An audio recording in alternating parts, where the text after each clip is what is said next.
அன்பர்களுக்கு காலை வணக்கம்.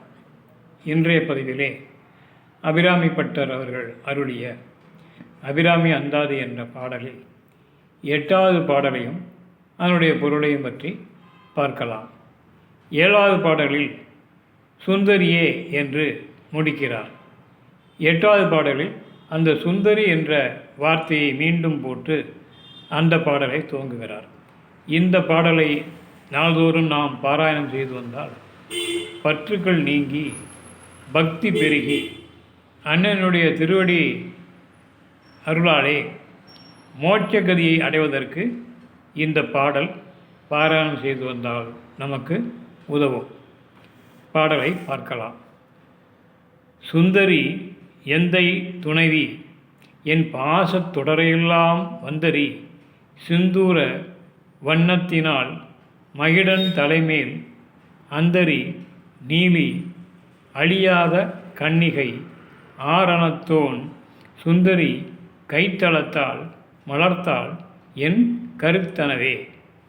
சுந்தரி எந்தை துணைவி என் பாச தொடரையெல்லாம் வந்தரி சிந்துர வண்ணத்தினால் மகிடன் தலைமேல் அந்தரி நீலி அழியாத கன்னிகையாரணத்தோன்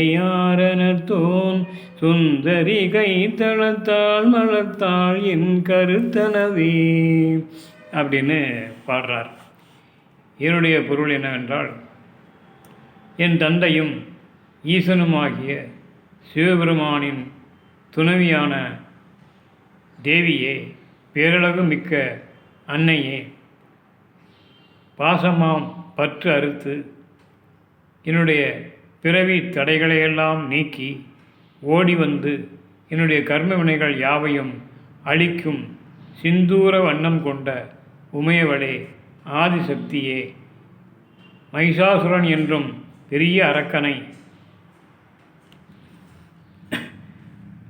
அசுரனின் சிரத்தில் அவனுடைய எருமை மாட்டு தலைமையிலே நிற்கும் சுந்தரியே, நீல நிறம் கொண்டவளே, என்றும் அழிவில்லாத இளங்கன்னியே, பிரம்மதேவனின் கபாலத்தை கையில் தாங்கும் திருக்கரத்தை உடையவளே, அபிராமி சக்தியே, உன்னை நான் வணங்குகிறேன். என்னை காத்தருள வேண்டும். பிறகு இல்லற வாழ்க்கையில் எல்லா சுகமும் பெற்று மறுமை வாழ்க்கையில் மோட்சத்தை அடைவதற்கும் எனக்கு துணை புரிய வேண்டும் என்று வேண்டி இந்த பாடலை பாடுகிறார். நன்றி, வணக்கம்.